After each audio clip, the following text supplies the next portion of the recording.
Good morning class. जैसा कि आपको पता है हमने क्रैश कोर्स का बैचेस शुरू कर दिए हैं। क्रैश कोर्स के वीडियोस अपलोड हो रही हैं, ठीक है।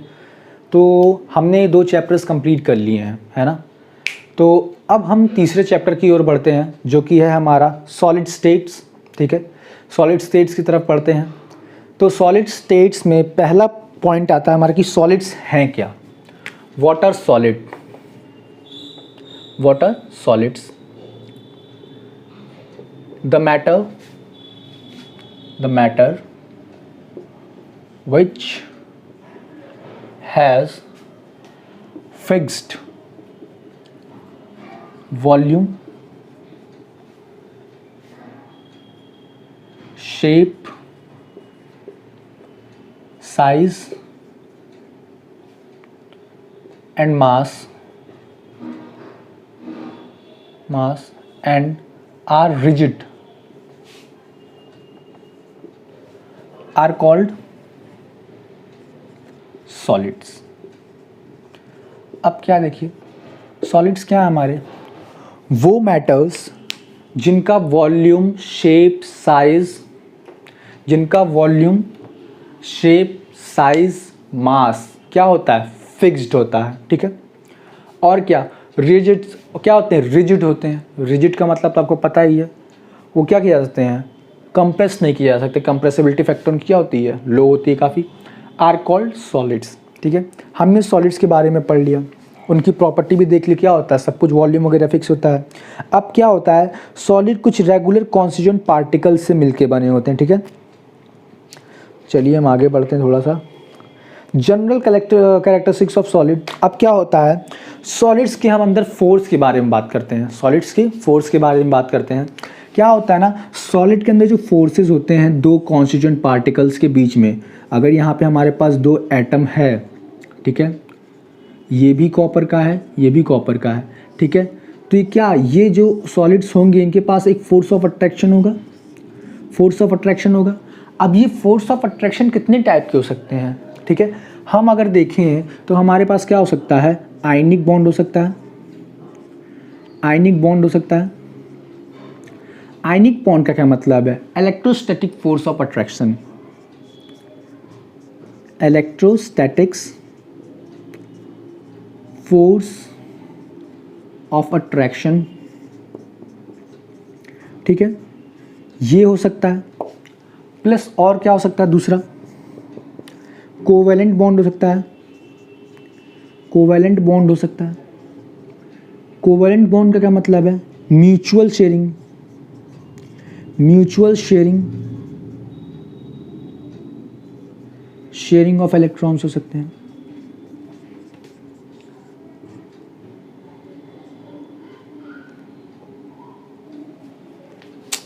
सॉरी,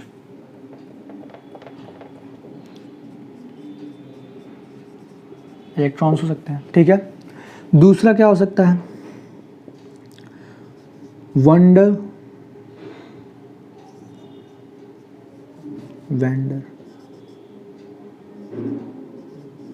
वैंडर वॉल फोर्स, क्या हो सकता है, वैंडर वॉल फोर्स हो सकता है। और क्या हो सकता है, हमारे पास देखिए आयनिक हो गए, आयनिक हो गए, ठीक है, कोवैलेंट हो गया, वैंडर वॉल हो गया। और क्या हो सकता है हमारे पास एक और होता है ना, चौथा, ये कौन सा होता है, मैं नाम बोल रहा हूँ थोड़ा, 1 मिनट।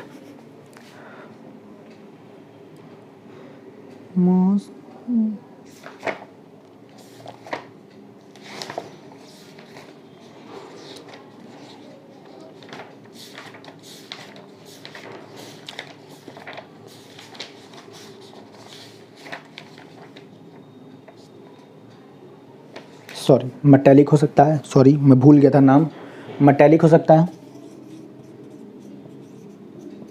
मेटेलिक बॉन्ड हो सकता है ना। ये 4 तरह के बॉन्ड हमारे सॉलिड्स के अंदर पाए जा सकते हैं, ठीक है। चलिए अब आगे देखते हैं, अगर इस बॉन्ड के लिए हमने पढ़ लिया कि इसकी प्रॉपर्टीज़ कैसे होती हैं, ठीक है। तो कैरेक्टरिस्टिक्स और properties of solid, they are rigid and have defined shape and volume, definite shape and volume. They have definite volume irrespective for shape and size of the container। अब अगर हम एक झोले में 1 किलो चीनी लें या 10 किलो के झोले में 1 किलो चीनी लें, चीनी क्या रहेगी, 1 ही केजी रहेगी ना, ठीक है। अब अगर मान लीजिए हमने सॉलिड क्या किया, एक कंटेनर है हमारे पास, ठीक है। हमने क्या किया, 1 किलो चीनी लिया, ठीक है। तो उसका शेप ये हो जाएगा, है ना। इस शेप में मान लीजिए हमने 1 किलो इस कंटेनर में हमने 1 किलो चीनी लिया, ठीक है। अब हमने क्या किया, इस कंटेनर में 1 किलो चीनी लिया। अब हमने क्या किया कि ये कंटेनर है हमारे पास, हमने इसमें 1 किलो चीनी लिया। तो कंटेनर का जो चीनी जो वॉल्यूम ले रहा है वो भी फिक्स्ड रहेगा, चाहे ये वॉल्यूम लो, चाहे ये वॉल्यूम लो, चाहे ये वॉल्यूम लो, वॉल्यूम फिक्स्ड रहेगा। दोनों का मास, तीनों का मास क्या रहेगा, सेम रहेगा, 1-1 केजी ही रहेगा, ठीक है। तो क्या होगा, उनका मास, उनका वॉल्यूम क्या होगा, सेम होगा, हमेशा सेम होगा, ठीक है। लेकिन ये चीज़ लिक्विड और गैस के लिए नहीं होता है। जो सॉलिड का जो शेप है वही शेप रहेगा, ठीक है। अगर वो ब्लॉक्स के फॉर्म में है तो ब्लॉक्स के फॉर्म में रहेगा, ठीक है। चलिए आगे देखते हैं। अब क्या होता है, इस फोर्स ऑफ अट्रैक्शन के बीच में, इस फोर्स ऑफ अट्रैक्शन, ये 2 मॉलिक्यूल्स है, ये फोर्स ऑफ अट्रैक्शन जो हो लग रहा है, ठीक है, ये डिस्टेंस बहुत कम होता है, ये एकदम ना के बराबर होता है, समझिए, ठीक है। ये डिस्टेंस होता है एकदम, ये डिस्टेंस, ठीक है, एकदम ये डिस्टेंस होता है, एकदम बहुत थोड़ा सा जगह इनके बीच में रहता है, एटम्स के बीच में, ठीक है। इसी को क्या बोलते हैं, बॉन्ड बना देता है, ठीक है। इंटरमॉलिक्यूलर डिस्टेंस क्या होता है, बहुत कम होता है। हमारे पास अगली प्रॉपर्टी आ गई कि इंटरमॉलिक्यूलर डिस्टेंस क्या होता है। अब इनका मेल्टिंग पॉइंट और बॉइलिंग पॉइंट क्या होता है, पता है, बहुत ज़्यादा शार्प होता है। They have sharp melting and boiling point, ठीक है।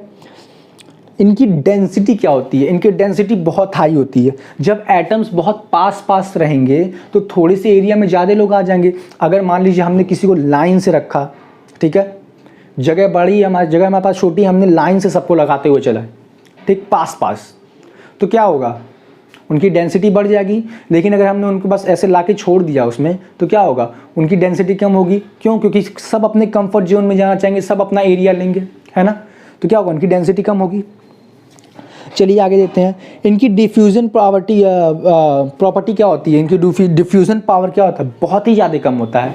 ये किसी से डिफ्यूज़ नहीं होते हैं, किसी से मिलेंगे नहीं, किसी को घुलेंगे नहीं, ठीक है। क्या होता है, इनकी डिफ्यूज़न पावर बहुत कम होती है। इनको अगर किसी लिक्विड या किसी सॉलिड्स के साथ डिफ्यूज़ कराना है तो क्या करना पड़ता है, हमें एनर्जी देनी पड़ती है। एनर्जी देंगे तो वो टूटेंगे तो वो मिलेंगे, है ना। चलिए आगे पढ़ते हैं। Classification of solids. अब ना सॉलिड्स को 2 टाइप में बांट दिया गया, सॉलिड्स को 2 टाइप में बांट दिया गया। पहला क्या है, एमॉर्फस सॉलिड और क्रिस्टलाइन सॉलिड। इसको आप देख लीजिए, ठीक है, फिर मैं बताता हूँ। हमारा मेन टॉपिक यहाँ से शुरू होगा, ठीक है। चलिए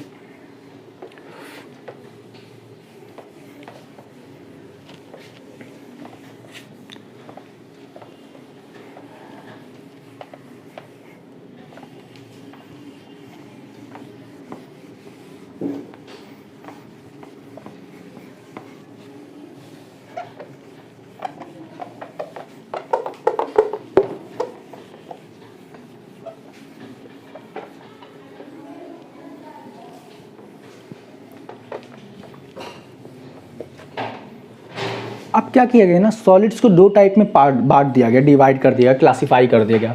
सॉलिड्स डिवाइड्स इन 2 पार्ट्स। पहला क्या है देखिए, और दूसरा क्या है। पहला है क्रिस्टलाइन सॉलिड, क्रिस्टलाइन सॉलिड। दूसरा क्या है, एमॉर्फस सॉलिड, एमॉर्फस सॉलिड, ठीक है। पहला है क्रिस्टलाइन, दूसरा है एमॉर्फस। चलिए क्रिस्टलाइन के लिए हम लिख देते हैं, the substance those constituent particles atom ion are arranged in the definite geometric pattern in the 3 dimensional space are crystalline solid. अब क्रिस्टलाइन सॉलिड क्या होते हैं, वो एटम्स वो मैटर जिनके कॉन्स्टिट्यूएंट पार्टिकल्स जैसे एटम, मॉलिक्यूल्स, ठीक, कंपाउंड्स, ये सब क्या होते हैं, बहुत ही रेगुलर वे में अरेंज होते हैं। जैसे अभी हमने आपको एग्जांपल बताया कि लाइन से लगे हुए हैं, ठीक है, लाइन से लगे हुए, ठीक है। क्या हो रहा है, रेगुलर वे में अरेंज हो रहे हैं। आप अपने स्कूल का याद करिए, जब आप प्रेयर करने जाते हैं तो क्या होता है, बहुत ही सिस्टमैटिक फॉर्म में आपको एक असेंबली तैयार करनी होती है, लाइन से सब होता है, हाइट वाइज लगते हैं सब, वैसे ही होता है ना। तो क्रिस्टलाइन सॉलिड में भी होता है कि जो सॉलिड्स जो होंगे, जो इसके कॉन्स्टिट्यूएंट पार्टिकल्स होंगे, वो क्या होंगे, एकदम लीनियरली होंगे, एकदम वेल अरेंज्ड होंगे, रेगुलर फॉर्म में होंगे, ठीक है, वेल अरेंज्ड होंगे, ठीक है, उसी को क्या बोलते हैं, क्रिस्टलाइन सॉलिड। लेकिन एमॉर्फस सॉलिड में क्या होता है ना कि ये रेगुलर वे में नहीं होते हैं, इर्रेगुलर वे में अरेंज्ड होते हैं, ठीक है, कोई यहाँ है तो कोई वहाँ है, ठीक है, अलग अलग, बस ये है कि होते हैं सब एक साथ। क्या होगा, सब एक साथ होंगे। क्या होगा, एक यहाँ है, एक यहाँ है, एक यहाँ है, एक यहाँ है, एक यहाँ है, एक यहाँ है, एक यहाँ है, ठीक है। तो क्या होगा, इनके पास रेगुलर अरेंजमेंट नहीं होता है, इनके पास रेगुलर अरेंजमेंट नहीं होता है। क्या होता है, इनके पास रेगुलर अरेंजमेंट नहीं होता है। चलिए हम आगे अगली प्रॉपर्टी देखते हैं, पहले इनकी डेफिनेशन लिख लेते हैं, ठीक है। The substance whose constituent particles, the substance the substance whose constituent particles are regularly arranged is called solid। देखिए मैंने सॉलिड वाला जो चैप्टर है, हमने इसकी वीडियोस पूरे चैप्टर की 12th के बेसिस पे इसको पूरा डीपली जाके मैंने वीडियोस अपलोड की हुई हैं। अगर यहाँ पे क्या है, बस एक क्विक रिवीजन चल रहा है, क्रैश कोर्स टाइप का, ताकि आप जल्दी से समझ जाएं, रिकॉल हो जाए, ठीक है। तो अगर यहाँ से कुछ आपको समझ में नहीं आ रहा है तो आप वहाँ जाके क्या कर सकते हैं, पढ़ सकते हैं, ठीक है। चलिए आगे देखिए, the substance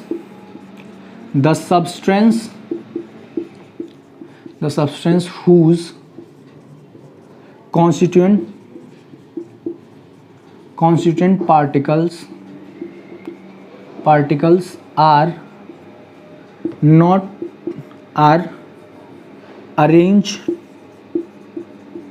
arranged in irregular form।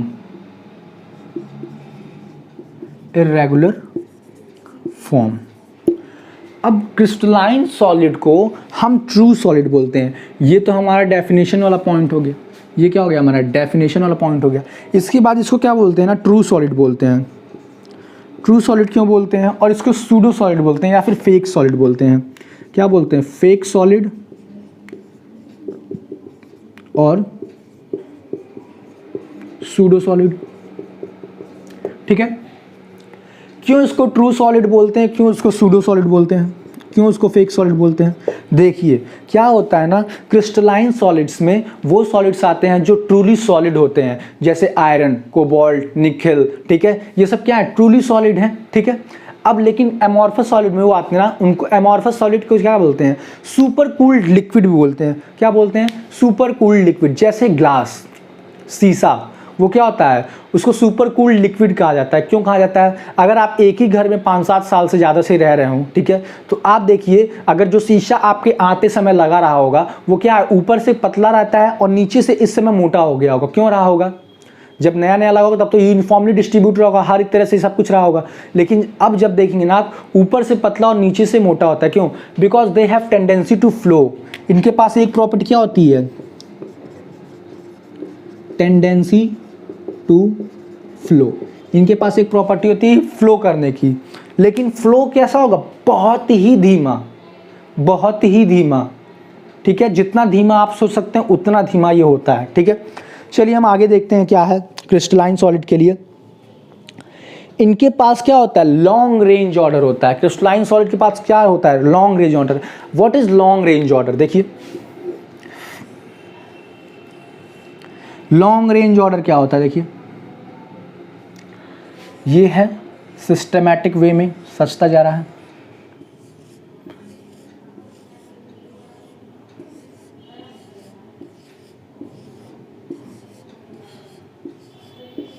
तो क्या मिल रहा है, इनके लिए एक लॉन्ग रेंज ऑर्डर मिल रहा है ना। सीधे जाएंगे तो सिर्फ मॉलिक्यूल मॉलिक्यूल मॉलिक्यूल, इधर जाएंगे तो भी मॉलिक्यूल मॉलिक्यूल मॉलिक्यूल, मिल रहा है ना, मिल रहा है ना, सब कुछ मिल रहा है ना। चलिए अब क्या हो रहा है, इनके पास शॉर्ट रेंज ऑर्डर होता है। शॉर्ट रेंज ऑर्डर क्या हो जाता है, देखिए ये सब एकदम बेसिक्स है, ठीक है। शॉर्ट रेंज ऑर्डर क्या होते हैं, देखिए शॉर्ट रेंज ऑर्डर, फिर यहाँ गायब हो गया, ठीक है। फिर यहाँ पे क्या वैकेंसी है, यहाँ पे मिला, यहाँ पे गायब हो गया, यहाँ पे है, यहाँ पे मिला, यहाँ पे गायब हो गया, यहाँ पे है, ठीक। फिर यहाँ मिल गया, यहाँ मिल गया, फिर यहाँ पे गायब है। तो क्या हो रहा है, यहाँ पे तीनों मिला, एक गायब है, फिर मिला, एक गायब है, फिर तीन मिला, फिर एक मिला, एक गायब है, फिर दो मिला, एक मिला, फिर एक गायब है, फिर दो मिला। तो क्या है, इनके पास शॉर्ट रेंज ऑर्डर, ये क्या होता है इनके पास, short range order. Short range order क्या होता है, लॉन्ग रेंज ऑर्डर।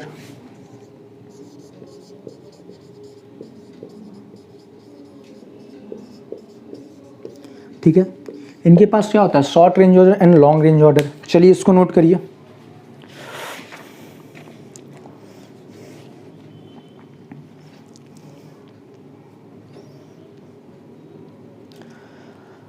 चलिए जरा अब हम इनकी मेल्टिंग पॉइंट की बात कर लेते हैं।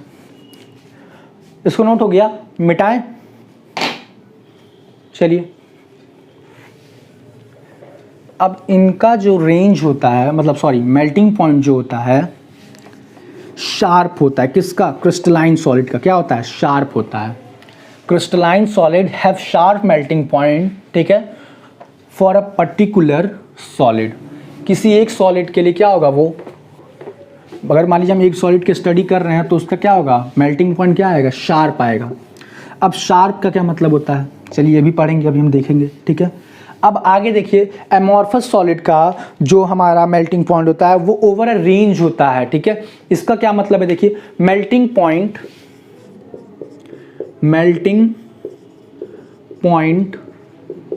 आर शार्प, ठीक है। इसमें क्या होगा, melting point are over range. इसका क्या मतलब है, शार्प का क्या मतलब है, वो ओवर रेंज का क्या मतलब है, कि अगर हमने एक क्रिस्टलाइन सॉलिड लिया, हमने एक क्रिस्टलाइन सॉलिड का एक सैंपल लिया, अगर हम उसे मेल्ट करते हैं, तो क्या करेगा, अगर बोल रहा है कि ये 131 डिग्री सेल्सियस पे क्या होगा, मेल्ट हो जाएगा, तो ये पूरा का पूरा क्या होगा, 131 डिग्री सेल्सियस पे क्या होगा, मेल्ट हो जाएगा, ठीक है, मेल्ट हो जाएगा। लेकिन अगर ये एमॉर्फस सॉलिड है, बोलेगा 131 डिग्री सेल्सियस पे क्या हो रहा है, मेल्ट हो रहा है, तो इसका मतलब क्या है, ये 131 डिग्री सेल्सियस पे क्या हो रहा है, मेल्ट होना शुरू हो रहा है। यानी हो सकता है कुछ ये पार्ट मेल्ट करे, कुछ ये पार्ट मेल्ट करे, कुछ ये पार्ट मेल्ट करे।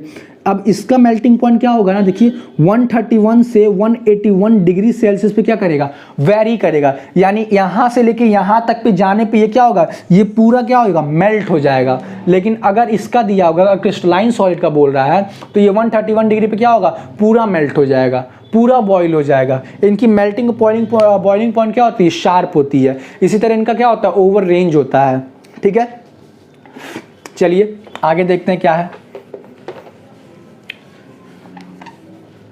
आगे है हमारे पास एंथैल्पी ऑफ फ्यूजन। अब क्या होता है, फ्यूजन ऑफ क्या होता है, एंथैल्पी ऑफ फ्यूजन क्या होता है। अब देखिए, अगर हम इनको 100 डिग्री सेल्सियस दे रहे हैं, ठीक है, तो क्या करेगा, वो 100 डिग्री सेल्सियस इवनली डिस्ट्रीब्यूट होगा और फ्यूजन करेगा, ठीक है, मिलेगा किसी चीज़ से। लेकिन अगर इनको हम 100 डिग्री सेल्सियस दे रहे हैं तो पूरे कंपाउंड पे, ये कंपाउंड पे एक्टिव नहीं होगा। हो सकता है यहाँ पे ज़्यादा आए, यहाँ पे कम आए, हो सकता है यहाँ पे ज़्यादा आ जाए, फिर यहाँ पे कम आए, ठीक है। तो ये क्या होता है, इर्रेगुलर होता है, डेफिनेट नहीं होता है इनके ऊपर, ठीक है। क्या होता है इनके, they have definite enthalpy,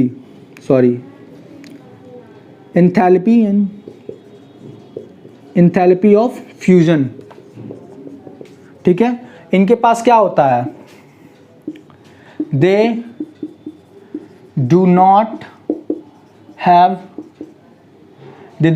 enthalpy of, they do not have definite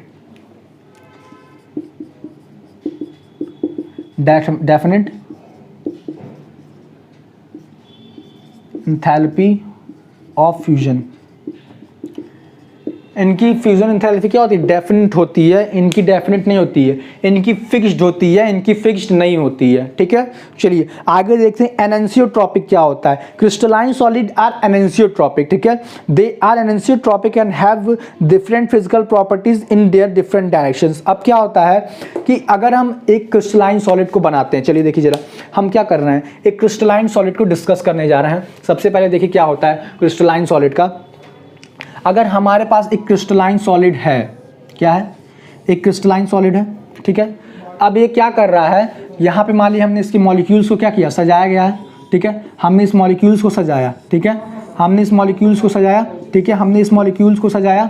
ठीक है, चलिए अब क्या हो रहा है ना कि अगर हम यहाँ से देखें, ठीक है, अगर ये प्लस है, ये माइनस है, ये प्लस, ये माइनस, ये माइनस, ये प्लस, ये प्लस, ये माइनस, सॉरी ये प्लस हो जाएगा, ये माइनस, ये प्लस, ये माइनस। ठीक है, सॉरी ये माइनस हो जाएगा। ठीक है, अब क्या हो रहा है देखिए, यहाँ से हम जाएं तो प्लस माइनस माइनस मिल रहा है, अब यहाँ से जा रहे हैं प्लस माइनस मिल रहा है, अब यहाँ से आ रहा है प्लस प्लस प्लस माइनस मिल रहा है। अगर हम डिफरेंट डायरेक्शन से इसके थ्रू इसको एनालाइज करेंगे तो क्या होगा, हमें डिफरेंट डायरेक्शन डिफरेंट प्रॉपर्टीज मिलेंगी। अब डिफरेंट प्रॉपर्टीज का क्या मतलब है, मान लीजिए अगर हम इसके थ्रू रिफ्रैक्शन कराते हैं तो यहाँ से रेज आई, रिफ्रैक्ट होके जाएंगी तो यहाँ से उनको कुछ और मिलेगा, यहाँ से रेज आई रिफ्रैक्ट होके कुछ और जाएंगे तो उनको कुछ और मिलेगा। क्या होगा कि अगर इनके थ्रू रिफ्रैक्टिव इंडेक्स, ठीक है, इनकी डेंसिटी ढूंढी जाए तो क्या होगी, डिफरेंट डेंसिटी है, डिफरेंट रिफ्रैक्टिव इंडेक्स आएगा इसका। क्यों आएगा? क्योंकि इनके पास क्या है, हर डिफरेंट प्रॉपर्टी में, हर डायरेक्शन में हर डिफरेंट प्रॉपर्टी मिलेगी, डिफरेंट डायरेक्शन में डिफरेंट प्रॉपर्टी मिलेगी। इसीलिए इनको क्या बोलते हैं, एनेंसियोट्रॉपिक। क्या बोलते हैं? एनेंसियोट्रॉपिक। ठीक है, इनको एनेंसियोट्रॉपिक बोलते हैं। अब देखिए इनको क्या बोलते हैं, इनको क्या बोलते हैं, देखिए ये आइसोट्रॉपिक होते हैं। ये क्या होते हैं, एमॉर्फस सॉलिड क्या होते हैं, आइसोट्रॉपिक होते हैं। ठीक है, क्योंकि इनके पास एक डेफिनेट रेगुलर वो नहीं होता है ना, रेगुलर अरेंजमेंट नहीं होता है, इनके पास इररेगुलर अरेंजमेंट होता है। तो अब देखिए ये क्या करते हैं, ठीक है, देखिए क्या करेंगे, ये है, चलिए ये इनका मॉलिक्यूल सजा हुआ है। ठीक है, ये गायब है। ठीक है, एक यहाँ पे देखिए, यहाँ से मिल रहा है, यहाँ से भी मिल रहा है, यहाँ से भी मिल रहा है, यहाँ से भी मिल रहा है, यहाँ से भी मिल रहा है। तो इनकी डिफरेंट डायरेक्शन में सेम प्रॉपर्टी मिलती है, क्योंकि कभी कोई मैचिंग नहीं होता है इनके में। कभी क्या होता है, कोई मैचिंग नहीं होता है कि यहाँ प्लस है तो यहाँ माइनस होगी, नहीं, ये नहीं हो सकता है। ठीक है, क्या होगा, ये हमेशा अलग अलग डायरेक्शन में रहेंगे। तो अलग अलग हैं, जब पूरे अलग अलग हैं तो हमें कोई वो मिल ही नहीं रहा है, क्या चीज़, हमें कोई पैटर्न मिल ही नहीं रहा है। क्रिस्टलाइन सॉलिड में हमें पैटर्न मिलते हैं, ठीक है, लेकिन हर डायरेक्शन में अलग अलग पैटर्न मिलते हैं। ठीक है, अब इनके डायरेक्शन में क्या, एक डायरेक्शन में क्या है, डिफरेंट डायरेक्शन में जाएंगे तो डिफरेंट मिलेंगे, क्या मिलेंगे, डिफरेंट प्रॉपर्टी हमें मिलेंगे पैटर्न। ठीक है, तो ये क्या होते हैं, आइसोट्रॉपिक होते हैं। क्या होते हैं, आइसोट्रॉपिक इन नेचर होते हैं। ठीक है, चलिए अगली प्रॉपर्टी हम लोग डिस्कस कर लेते हैं। ठीक है, चलिए nature they are true solid, pseudo solids, ये तो हमने बता दिया, सुपर कूल्ड लिक्विड होते हैं। ठीक है, अब क्या है, इनकी जो फिजिकल प्रॉपर्टी होगी ना, इनकी जो फिजिकल प्रॉपर्टी होगी क्रिस्टलाइन सॉलिड की, अगर इनको फिजिकल प्रॉपर्टीज देखना तो इनकी डिफरेंट आएगी। ठीक है, एमॉर्फस सॉलिड देखेंगे तो क्या होगा, सेम प्रॉपर्टी आएगी डिफरेंट डायरेक्शन में। ठीक है, चलिए ये नोट करिए, इसके आगे मैं पढ़ाता हूं। तो चलिए हमने ये पढ़ लिया। ठीक है, सॉलिड्स की हमने सब कुछ पढ़ ली। अब क्या है ना, सॉलिड्स, क्रिस्टलाइन सॉलिड को क्या किया गया, हमें इस चैप्टर में मेनली पढ़ा, आपको तो पता ही होगा क्या पढ़ना है, हमें इस चैप्टर में मेनली क्रिस्टलाइन सॉलिड के बारे में पढ़ना है। ठीक है, अब क्या है ना, क्रिस्टलाइन सॉलिड को 4 पार्ट्स में बांट दिया गया है। ठीक है, क्रिस्टलाइन सॉलिड को 4 पार्ट में बांट दिया गया है। अब वो मेनली कौन कौन से सॉलिड्स हैं ये आप देख लीजिए। ठीक है,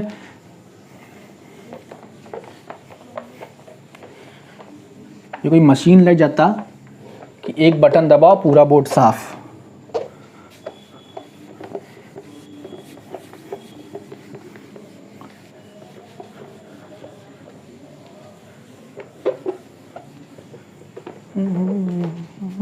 चलिए अब क्या है ना, सॉलिड्स को, क्रिस्टलाइन सॉलिड को, केवल क्रिस्टलाइन सॉलिड को 4 पार्ट में डिवाइड किया गया है। तो हम एक काम करते हैं, बोर्ड को भी हम 4 पार्ट में डिवाइड कर देते हैं। ठीक है, हमें पढ़ने में थोड़ा क्या हो जाएगा, सहूलियत मिल जाएगी। चलिए पहला क्या है, आयनिक सॉलिड। आयनिक सॉलिड, ठीक है, आयनिक सॉलिड। इसके बाद क्या है, मेटालिक सॉलिड, मेटालिक सॉलिड दिख रहा है ऊपर, ठीक है।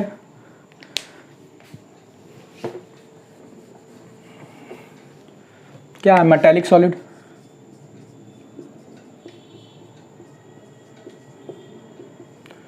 उसके बाद क्या है, covalent solid,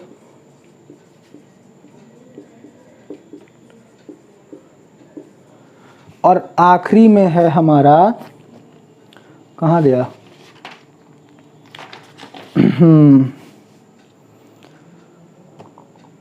molecular solid,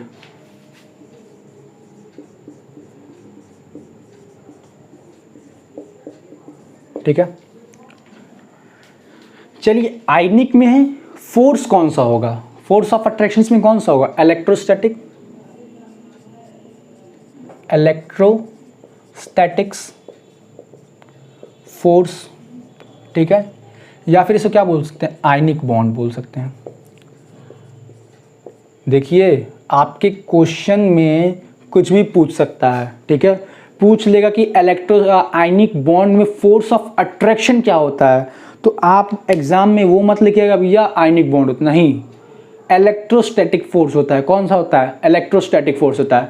metallic में फोर्स ऑफ अट्रैक्शन क्या होता है, मेटालिक में फोर्स ऑफ अट्रैक्शन क्या होता है, देखिए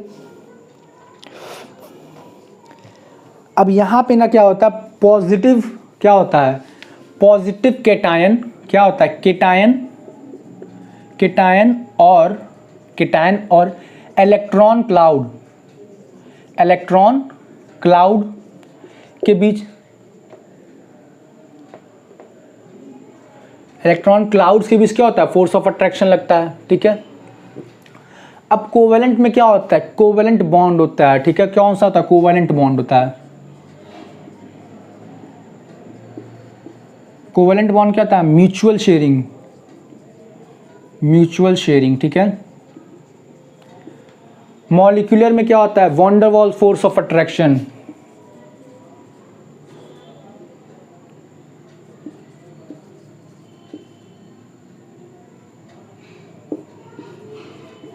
van der waals force of attraction, ठीक है, ये होता है, ठीक है। अब आगे देखिए, इसकी अगली प्रॉपर्टी मैं डिस्कस करने जा रहा हूं, इसके कॉन्स्टिट्यूएंट पार्टिकल्स क्या होते हैं आयनिक वाले के। पॉजिटिव क्या होता है, आयंस होते हैं, केटायन एंड एनायन, यही होते हैं। मेटालिक सॉलिड में क्या होंगे, केटायन होगा और क्या होगा, कर्नल होता है, kernel and electron cloud, electron clouds, ठीक है। कोवेलेंट में क्या होगा, ठीक है, नॉन मेटल्स होंगे, क्या होंगे, नॉन मेटल्स होंगे, ठीक है। हमेशा कोवेलेंट किसके बीच में बनेगा, नॉन मेटल्स के बीच में होगा, ठीक है। मॉलिक्यूलर सॉलिड में क्या होगा, देखिए मॉलिक्यूलर सॉलिड में होगा स्मॉल कोवेलेंट बॉन्ड, देखिए नोबल गैस हो सकते हैं, ठीक है। एक तो सकता है नॉन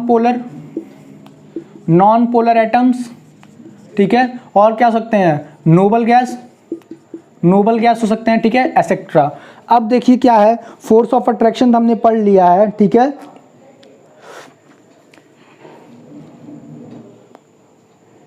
अब देखिए क्या होगा, एग्जाम्पल देखा जाए, आयनिक का क्या होता है, I2, आयनिक का सॉरी आयनिक का क्या हो सकता है, NaCl हो सकता है, क्या हो सकता है, NaCl हो सकता है, ठीक है। मेटालिक का क्या हो सकता है, देखिए मेटालिक का क्या हो सकता है, मेटालिक का हो सकता है Mg का कंपाउंड, ठीक है, Mg का पूरा वो, मैग्नीशियम का, ठीक है, कॉपर का, ठीक है। कोवेलेंट में क्या हो सकता है, डायमंड हो सकता है, ग्रेफाइट हो सकता है, इसमें क्या हो सकता है, देखिए van der waals force of attraction में क्या हो सकते हैं, क्या हो सकते हैं, H2I2, ठीक है, क्या हो सकता है, H2I2 एसेट्रा, ठीक है। अब देखिए अगली प्रॉपर्टी क्या है इनकी, फिजिकल क्या होती है, फिजिकल नेचर क्या होता है। अब देखिए मॉलिक्यूलर सॉलिड क्या होते हैं, ये सॉफ्ट होते हैं, क्या होते हैं, ये सॉफ्ट होते हैं, ठीक है, ठीक है, ये सॉफ्ट होते हैं, ठीक है।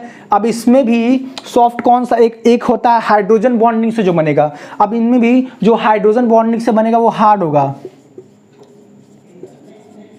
हाइड्रोजन बॉन्डिंग से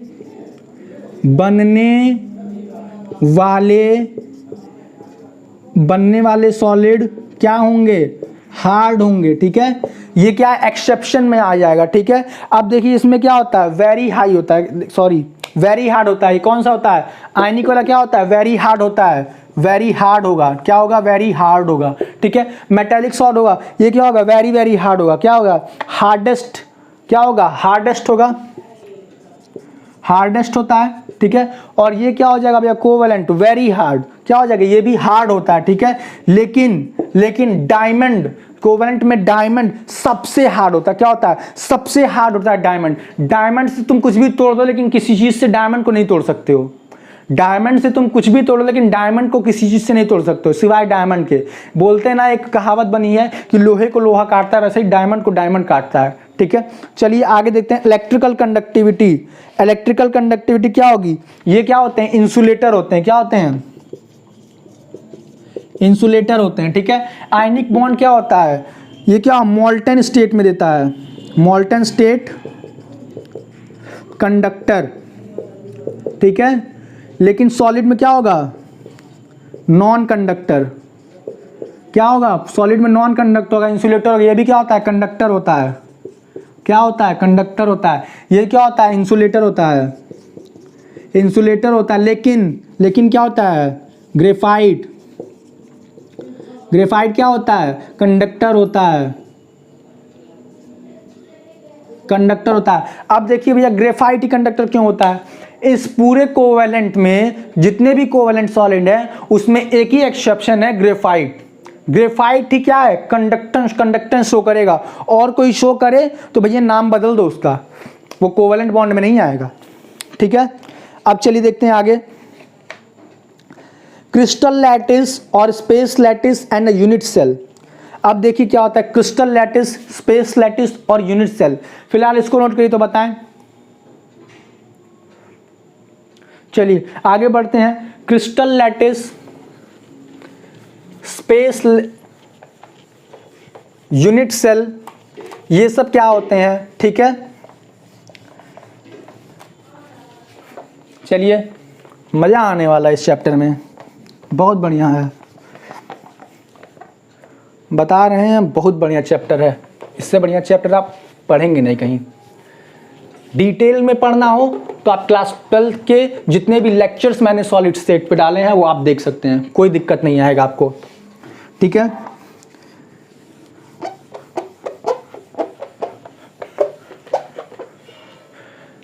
दस या 11 लेक्चर्स हैं टोटल पूरे चैप्टर के, ठीक है। 10-11 लेक्चर में पूरी सॉलिड स्टेट्स आपको आ जाएगी, ठीक है। नीट के बिहाफ से भी ये इंपॉर्टेंट है थोड़ा सा, ठीक है। 2-2 क्वेश्चन आते हैं इस पे हर साल, 2 क्वेश्चन 3 क्वेश्चन हर बार पूछेगा, ठीक है। चलिए आगे देखते हैं क्या है, क्रिस्टल लैटिस और स्पेस लैटिस, यूनिट सेल, ये सब क्या है देखिए जरा। क्रिस्टल लैटिस क्या होता है, सबसे पहले देखिए यूनिट सेल। अगर हम एक क्यूबॉइड ले लें, क्या ले लें, एक क्यूबॉइड ले लेते हैं, ठीक है।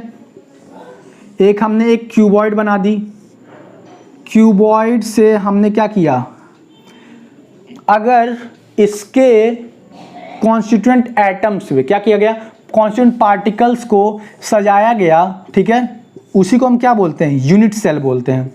क्या बोलते हैं, यूनिट सेल बोलते हैं, ठीक है।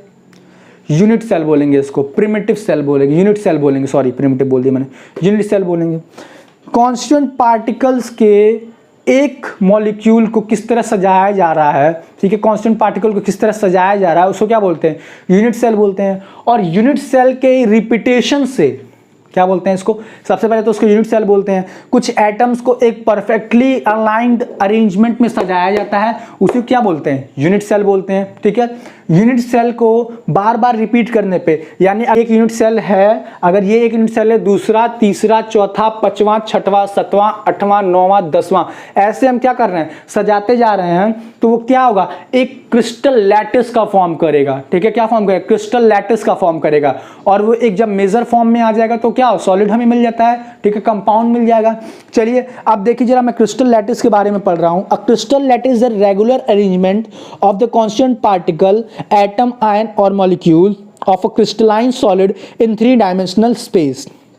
ठीक है, the position are occupied by atom, ion, molecule in the crystal lattice are called lattice point और लैटिस साइड। अब ये जो पॉइंट्स है ना, ये जो पॉइंट्स हैं, इनको क्या बोलेंगे? लैटिस पॉइंट बोलेंगे। क्या बोलेंगे? लैटिस पॉइंट बोलेंगे, या क्रिस्टल लैटिस पॉइंट बोलेंगे, या लैटिस साइट बोलेंगे। ठीक है, अब यूनिट सेल क्या होता है? देखिए, the smallest repeating unit in the space lattice which repeats over and over produce the complete crystal lattice। चलिए जरा ध्यान दीजिए भैया, ये चीजें बार बार नई लाइफ में आएंगी। चलिए देखिए, हम इसको मिटा दें पहले। ये टॉपिक से ही सवाल आएंगे, ये टॉपिक से ही सवाल आने वाले हैं। ठीक है, ये टॉपिक से जितने सवाल उठेंगे कोई सोच नहीं सकता है। अब क्या हो रहा है?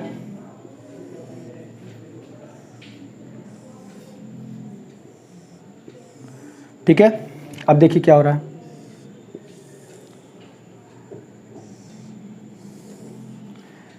ये जो आपको ब्लॉक दिख रहा है क्या, ये वाला देखिए,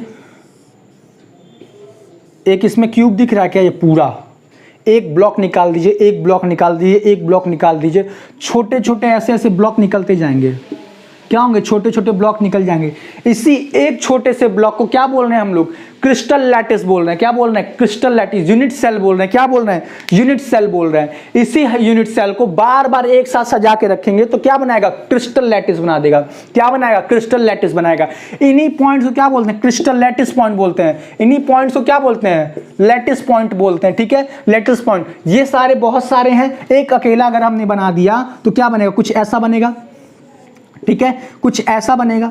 ठीक है, इन्हीं पॉइंट्स को क्या बोलते हैं? क्रिस्टल लैटिस बोलते हैं। क्या बोलते हैं? लैटिस पॉइंट बोलते हैं। क्या बोलते हैं? लैटिस पॉइंट बोलते हैं। ठीक है, characteristic parameters of a unit cell.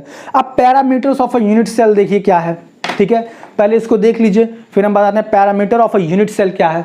चलिए, पैरामीटर देखिए क्या है। पैरामीटर सबसे सिंपल, सबसे इजी, सबसे बढ़िया। ठीक है, इससे भैया इतना क्वेश्चन पूछेगा कि हाँ कहेंगे सर पूछा था क्वेश्चन। चलिए,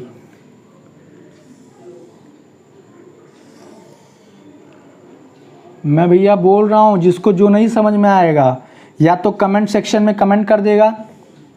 ठीक है, या किसी तरह इन्फॉर्म करवा देगा कि ये चीज़ नहीं समझ में आ रहा है। ठीक है, अब क्या है, अगर हम इस पॉइंट को देखें, ये वाला, ये जो लैटिस पॉइंट है, ये एंगल और एक कौन सा एंगल मिलेगा? ये वाला एंगल, ये वाला हमें एंगल मिलेगा ना। देखिए हमें क्या मिल रहा है? एक ये एंगल मिल रहा है, एक ये एंगल मिल रहा है और एक ये एंगल मिल रहा है। इसी को बोलेंगे अल्फा बीटा गामा। क्या बोलते हैं? Alpha beta gamma. ये क्या होते हैं? Angle parameters of a unit cell होते हैं। क्या होते हैं? Angular parameter of a unit cell होते हैं। ठीक है, अब देखिए क्या है, इसका कुछ लेंथ होगा, ब्रेथ होगा और हाइट भी होगा। It must have length, breadth and height. ठीक है, ये क्या है? देखिए, ये हाइट हो गया, ये ब्रेथ हो गया, ये लेंथ हो गया। ये क्या होते हैं? एरियल पैरामीटर होते हैं। ठीक है, क्या होते हैं? एरियल पैरामीटर, जो हमारे डायमेंशंस को बताते हैं। ठीक है, डायमेंशंस बताया, ये लेंथ, ब्रेथ, हाइट है, ये अल्फा बीटा गामा, ये सब क्या है? डायमेंशंस हैं। ठीक है, सब कुछ समझ लिया। चलिए आगे देखते हैं। Each point in a crystal lattice is called lattice point और लैटिस आइडिया में पता है each point in the crystal lattice represent N constant particle which may be an atom, a molecule, a group of atom और अ ion. अब देखिए क्या हो सकता है, बोल रहा है कि ये जो पॉइंट है ये वाला, इसको क्या बोलते हैं, लैटिस पॉइंट, लैटिस पॉइंट बोलते हैं।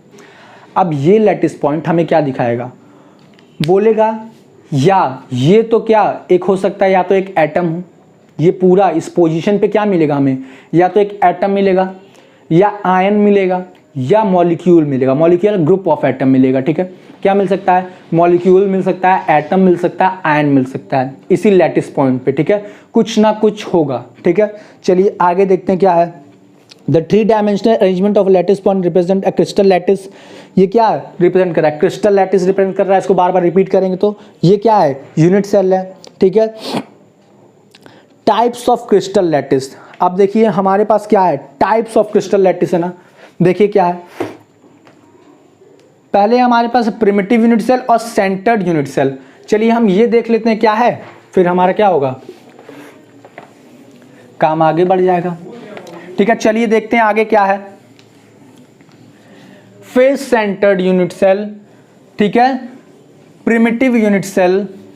ठीक है, चलिए सेंटर्ड यूनिट सेल और प्रिमिटिव यूनिट सेल हम लोग ये देखेंगे। चलिए हम इसको 4 पार्ट में बांट रहे हैं, इसको हम 4 पार्ट में बांट रहे हैं। ठीक है, 4 पार्ट में हमने बांट दिया। इसमें क्या आएगा, primitive unit cell, primitive unit cell, sorry cell नहीं सेल। ठीक है, कमरा। ठीक है, सेंटर्ड यूनिट सेल। ठीक है, इसमें क्या लिख देते हैं, फेस सेंटर्ड।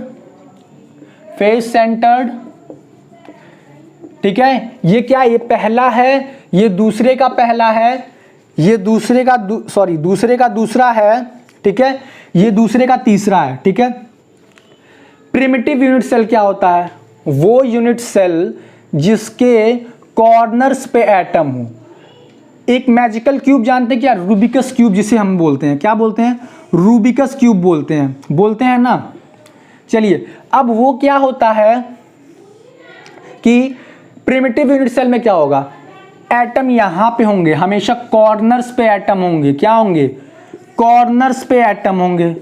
ठीक है, क्या होंगे, कॉर्नर्स पे एटम हो, इसको हम क्या बोलेंगे, प्रिमिटिव यूनिट सेल बोलेंगे। ठीक है, क्या बोलेंगे, प्रिमिटिव यूनिट सेल बोलेंगे। बॉडी सेंटर्ड यूनिट सेल क्या, फेस सेंटर्ड क्या होगा, देखो अगर हम एक प्रिमिटिव यूनिट सेल पे ही क्या करें, अगर हम प्रिमिटिव यूनिट सेल पे ही सारे फेसेस जो होते हैं, अच्छा एक कमरा इमेजिन करो, जिस कमरे में तुम बैठे हो उसका फेसेस कितना होगा, जितनी उसकी दीवार होगी, 4 दीवार होती है, एक ऊपर छत होता है, एक जमीन होता है। ठीक है, तो कितने फेसेस हो गए, 6 फेसेस हो गए। तब कॉर्नर्स पे तो एटम है ही, कॉर्नर्स पे एटम है, लेकिन कहां और एटम है, फेस पे भी है, सारे फेसेस पे भी एटम है क्या, देखो 1 2 3 4 5 6 फेसेस पे भी एटम आ गए, उसे क्या बोलते हैं, फेस सेंटर्ड बोलते हैं। अब देखो यहां पे क्या आ गया, बॉडी सेंटर्ड आ गया। ठीक है, body centred unit cell, body centred unit cell. अब हमने यूनिट सेल बनाया, ठीक है, हमने क्या किया, यूनिट सेल को बनाया। ठीक है, चलिए देखिए आगे क्या हो रहा है।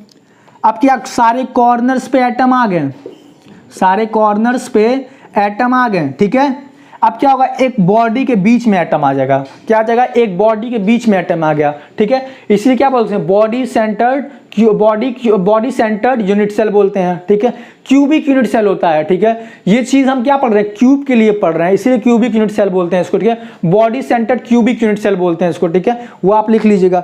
अगला क्या है, एंड सेंटर्ड। क्या होता है, देखिए एंड सेंटर्ड क्या होता है, एंड सेंटर्ड होता है। एंड सेंटर्ड देखिए क्या हो जाएगा, हमारे पास एक क्यूबिक यूनिट सेल है, कॉर्नर्स पे हमारे पास होंगे ही होंगे सारे एटम्स, कॉर्नर्स पे अगर हमारे पास एटम है, ठीक है, तो एंड का क्या मतलब है, एंड का क्या मतलब है, देखिए एंड सेंटर्ड क्यों बोला गया, किसी भी दो अपोजिट फेस पे, एक ऊपर या नीचे, आगे या पीछे, दाएं या बाएं, किसी भी दो फेसेस पे, दो अपोजिट फेसेस पे क्या होगा, एटम्स आ जाएंगे। ठीक है, हो सकता है यहां यहां आए, हो सकता है यहां यहां आए, हो सकता है आगे पीछे आए, हो सकता है ऊपर नीचे आए। ठीक है, ये हो गया। अब चलिए, अब हम आगे पढ़ेंगे ना क्रिस्टल लैटिस में एक एटम कितना कंट्रीब्यूशन करता है। ठीक है, एक कॉर्नर पे कितना एटम होता है, फेस सेंटर्ड बॉडी में कितना एटम होता है। ठीक है, क्या करता है, कितनी शेयरिंग होती है, कोऑर्डिनेशन नंबर क्या होता है, 7 टाइप्स ऑफ क्रिस्टल्स क्या होते हैं। ठीक है, उनके हर एक डायग्राम देखेंगे हम लोग। ठीक है, चलिए आज के लिए इतना ही, नेक्स्ट क्लास में मैं इसको और आगे बढ़ाऊंगा। ठीक है, अभी तक के लिए इतना ही। इसको जितना मैंने पढ़ाया है, पढ़ के क्वेश्चंस लगा के, ठीक है, सब कुछ इसको क्या करिएगा, यहां तक का कंप्लीट कर लीजिएगा। इसके आगे का वीडियो कल।